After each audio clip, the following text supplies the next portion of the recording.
සැලෙනා නුවන් කතාවට ආදරය කරන ඔයාලව ගොඩාක් ආදරෙන් පිළිගන්නවා අදත් මගේ channel එකට. මම අද ඔයාලත් එක්ක කතා කරන්න හිතුවේ හසිත හැමෝටම තේරුම් කරලා පොලිසියට කියන දෙයක් සම්බන්ධව. ඉතින් වීඩියෝ එකට යන්න කලින් මම ඔයාලගෙන් පුංචි ඉල්ලීමක් කරනවා මගේ channel එක මුලින්ම subscribe කරලා එකතු වෙන්න කියලා. ඒ වගේම like කරන්න, comment කරන්න, තවත් නොදන්න යාළුවෙකුට දැනගන්න share කරන්න කියලා. ඉතින් මේ හසිත හැම දෙයක්ම වෙන දේවල් සම්බන්ධයෙන් හොඳ ඉවසීමෙන් හොඳ බුද්ධිමත් විදියට බලාගෙන ඉන්න කෙනෙක්. මොකද දහම් එක්ක ඇත්තටම ගැටලුවක් තියෙන්නේ ලින්ටන් මුදලාලිගේ ගෙදර අය. ඒක හැම වෙලාවෙම වගේ දහම් හසිත එක කතා කරනවා.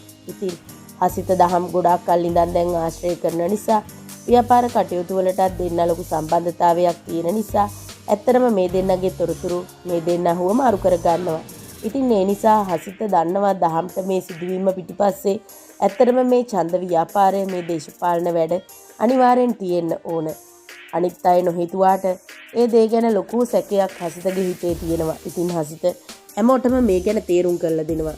මොකද නාර්ද වගේ කෙනෙක් එහෙම කරන එකක් නැහැ. මොකද නාර්දව දන්න නිසා නාර්ද කිසිම කෙනෙකුට කරදරයක් කරන පාටක් නම් ඇත්තටම නැහැ. ඒ හින්දා හසිත කියන්නෙම මේ දේවල් ලින්ටන් මුදලාලි රොහන් එක්ක එකතු වෙලා අනිවාර්යයෙන්ම කරන්න ඇති.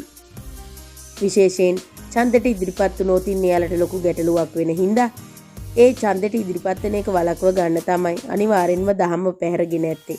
ඉතින් ඒ හින්දා අපි මේ දන්න තොරතුරු හැමදේම පොලිසියට දැනුම් දෙන්න ඕන. ඉතින් හැමෝම මේ කියන දේවල් වලින් පොලිසියට සාක්ෂියක් හොඳ හොයාගන්න පුළුවන් වුණොත් අපිට ඉක්මනින්ම දහම හොයාගන්න පුළුවන්. ඒකට අපි පොලිසියට උදව් කරන්න ඕන කියලා හසිත තමයි හැමෝටම තේරුම් කරලා දෙන්නේ. ඇත්තට මේ හසිතගේ තීරණයට හැමෝම කැමති වෙනවා. ඉතින් වර්ෂමිසුත් ගමට එනවා. ඒ ආවට පස්සේ එයා එක්කත් මේ ගැන ඇත්තටම කතා කරනවා. ඉතින් එයාව සැක කරේ බිනුරලා වුණාට ගමේ මේ අයගේ කීම අහලා වර්ෂත් ඇත්තටම දහම් එක්ක මේ ගැටලුව ගැන හොඳ ආකාරවම දන්න හින්දා පොලිසියත් එක්ක කතා කරනවා. අනිවාර්යෙන්ම මේ ගැන ඉදිරියේදී තොරතුරු හොයාගන්න පුළුවන්. පොලිසිය මේ අය එක්ක නිරන්තරයෙන්ම එකතු වෙලා තමයි මේ තොරතුරු හොයාගන්න උත්සාහ කරන්නේ.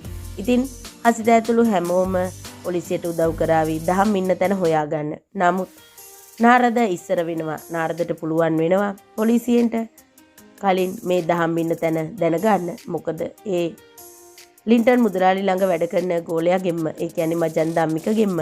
ඉතින් මොන දේ සිද්ධ වුණත් ඉදිරියේදී ඉක්මනින්ම දහම්ව මුණ ගැහෙන බව තමයි කියන්න තියෙන්නේ. ඉතින් ඔයාලට සුබ දවසක්. මං ගිහින් එන්නම්.